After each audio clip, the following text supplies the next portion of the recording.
कुमार गौरव मुझे दिखाई दे रहे हैं बीजेपी हेडक्वार्टर से। कुमार गौरव, ये भाई आप भी बीजेपी बड़े लंबे समय से कवर कर रहे हैं, ये जो मैंडेट है वेस्ट बंगाल का बीजेपी के हक में जाता हुआ दिखाई दे रहा है। निश्चित तौर पर वहां जश्न का माहौल होगा, पर बहुत सारे सवाल भी है ना कुमार गौरव, और वो सवाल ना तो नजरअंदाज किए जा सकते, ना उनको इनवैलिड कहा जा सकता। सवाल जायज थे सारे।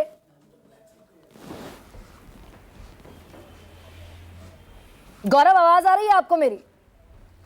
जाहिर तौर पे अभी जो एक जी हाँ आवाज़ आ रही है। अभी जो विक्ट्री दिख रही है वो बीजेपी की है, इसमें कोई दो राय नहीं है। और बंगाल जब भी वहाँ का जब आप वोटिंग पैटर्न देखेंगी तो अगर दूसरे को 200 के पार देता है तो पहला जो होता है वो 100 के नीचे होता है। और वही ट्रेंड आपको आसपास ये दिख रहा होगा। बीजेपी का खुद का अपना इंटरनल असेसमेंट जो था वो लगभग 180 सीटों का था, वो भी दिल खोल कर जब उन्होंने असेसमेंट दिया था।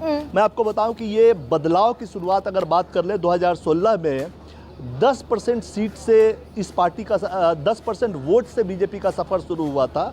और 24 का जो लोकसभा चुनाव है उसमें सीटें घटी थी, लेकिन 39% यानी 4 गुना 10 साल 8-9 साल में बीजेपी 4 गुना ज़्यादा वोट परसेंटेज लेने में बंगाल में कामयाब रही थी।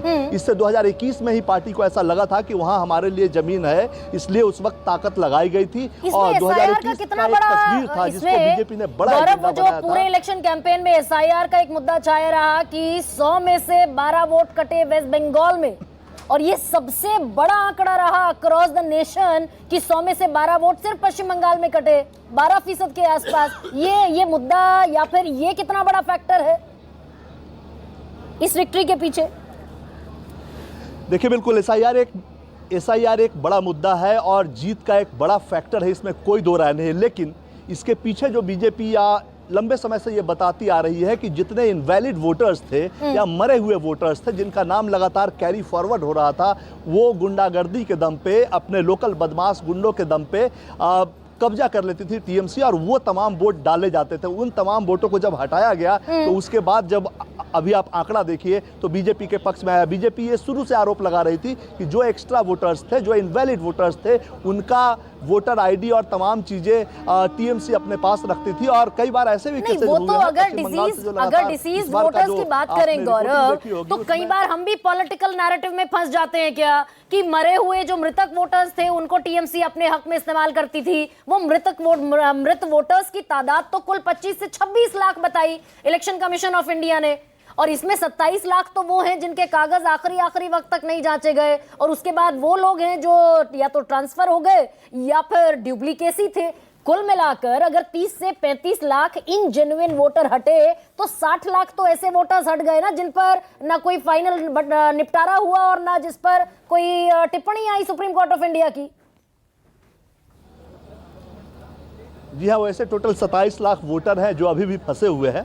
लेकिन जाहिर तौर पे एक जो बीजेपी का जो नैरेटिव था शुरू से वो ये था कि एसआईआर वहाँ इसलिए ज़रूरी था और वहाँ काफ़ी कड़ाई से इसे किया गया, काफ़ी कड़ाई से किया गया, क्योंकि लोकल स्तर पे जो सत्ता पक्ष है उसको अपने कब्जे में उन तमाम वोटर्स के पर्ची स्लिप को और तमाम इन चीज़ों को अपने कब्जे में लेती थी और उसका फ़ायदा वो उठाती थी। तो ये आरोप लगे थे। 2021 की एक तस्वीर को बार बार बीजेपी मुद्दा बनाती है जिसमें एक 55 साल के व्यक्ति थे, वो कह रहे थे कि आज तक उन्होंने अच्छा ठीक गौरव, ये मैं विजय जो एक्टर विजय हैं तमिलनाडु में, विजय थलापति, उनके समर्थकों को दिखा रही हूँ टेलीविजन स्क्रीन पर। ये गेम चेंजर के तौर पर, किंग मेकर के तौर पर विजय सामने आ गए हैं। 104 सीटें तमिलनाडु में टीवी को दिखाई दे रही हैं। गौरव, क्योंकि बीजेपी को आप बहुत अच्छी तरीके से जानते हैं, तो ये दरअसल एक और सवाल का जवाब दीजिए कि शुभेंदु अधिकारी मुख्यमंत्री बनने जा रहे हैं बीजेपी की तरफ से, या फिर कोई फर्स्ट टर्म का एमएलए, कोई भी बिल्कुल अननोन चेहरा जो बिल्कुल परे हो उम्मीदों से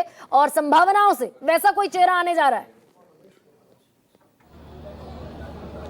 देखिए, बिल्कुल अगर टेक्निकल भाषा में बात करें तो जाहिर तौर पे ये बीजेपी अमूमन यही कहती है कि पार्टी की बैठक होगी, विधायक ही विधायक दल का नेता चुनेंगे। लेकिन सीधे तौर पे आपके सामने आसाम का एग्जाम्पल है, और पिछली बार आपने देखा कि जब से हेमंता बिस्वा शर्मा जो कि कांग्रेस से आए थे उनको मौका दिया गया, और इस बार आप आसाम का रिजल्ट भी देख लीजिए। उस लिहाज से शुभेंदु अधिकारी जब से बीजेपी में आए हैं उस वक्त से लगातार बीजेपी पश्चिम बंगाल में एक बड़े ताकत के तौर पर उभरी है। क्यों? क्यों उभरी है, उसके पीछे की एक लड़ाका छवि उनकी है और उनकी आने की वजह से पार्टी के अंदर जो बाकी कार्यकर्ता थे उनके अंदर भी उन्होंने जोश भरा है जीतने का। यानी साइडलाइन करना मुश्किल होगा कुल मिलाकर। गौरव आप ये कह रहे हैं, राजीव इस पर छोटा सा, ठीक है गौरव आप ये कह रहे हैं साइडलाइन करना मुश्किल होगा, और क्योंकि ममता बनर्जी की पार्टी तृणमूल कांग्रेस के इनसाइडर के तौर पर इकलौता चेहरा शुभेंदु अधिकारी है बीजेपी के पास, राजीव इस पर बहुत स्पेकुलेट अब होना शुरू होगा, क्योंकि अब ये टैली बहुत ज्यादा बदलती हुई नहीं दिखाई।